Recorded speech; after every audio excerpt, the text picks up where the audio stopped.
बताओ, पुरुष और स्त्री इन दोनों में सबसे ज्यादा अधिक समझदार किसे होना चाहिए? स्त्री और पुरुष दोनों में अधिक समझदार किसे होना चाहिए? आप बताओ। पति को? आप बताओ।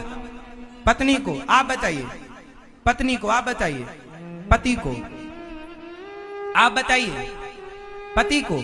आप? पत्नी को? आप बताइए। पति को? स्त्रियां कह रही हैं पति को समझदार होना चाहिए, पति लोग कह रहे हैं स्त्रियां समझदार। क्यों? यही चलता रहता।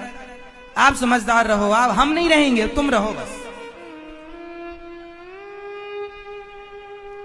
तो ध्यान से सुनो, स्त्री और पुरुष में अधिक समझदार किसका होना? वैसे तो दोनों समझदार हों तो गृहस्थी अच्छी चलती है। फिर भी यदि 19 और 20 की आप बात करें कि महाराज जी 19 कौन और 20 कौन, तो मेरा जो गणित कहता है, ये मेरी पर्सनल मान्यता है, अब हो सकता मैं गलत भी कह रहा हूं, जो अभी तक के जीवन में मैंने अनुभव किया वो मैं बता रहा हूं।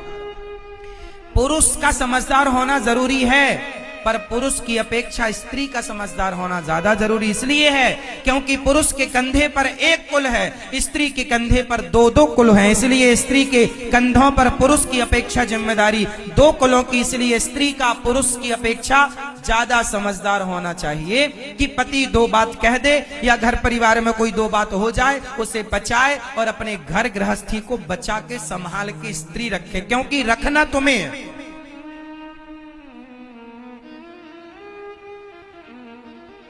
पुरुष का समझदार होना अच्छी बात है, पर स्त्री का पुरुष से ज्यादा समझदार होना चाहिए। कितने लोग सहमत हैं मेरी बात से? हो सकता आप ना भी सहमत हो, कोई बात नहीं। तो आप सहमत नहीं है दादाजी? आप सहमत नहीं हैं? तो पत्नी का समझदार पति से ज्यादा समझदार होना चाहिए, क्योंकि घर के सारे खर्चे वो करती है। समझदारी से करेगी तो घर में बरकत रहेगी, पैसा बचेगा। गलत ढंग से उपयोग कर लेगी तो सब खत्म। चलो एक आखिरी सवाल गृहस्थी से जुड़ा। पति पत्नी के बीच में क्या होना चाहिए रिश्तों को चलाने के लिए? रिश्तों को चलाने के लिए पति पत्नी के बीच में क्या होना चाहिए? 20 करोड़ रुपए का सवाल है।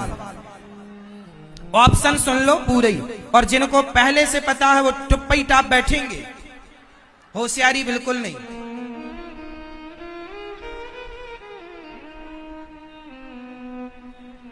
20 करोड़ रुपए का सवाल है।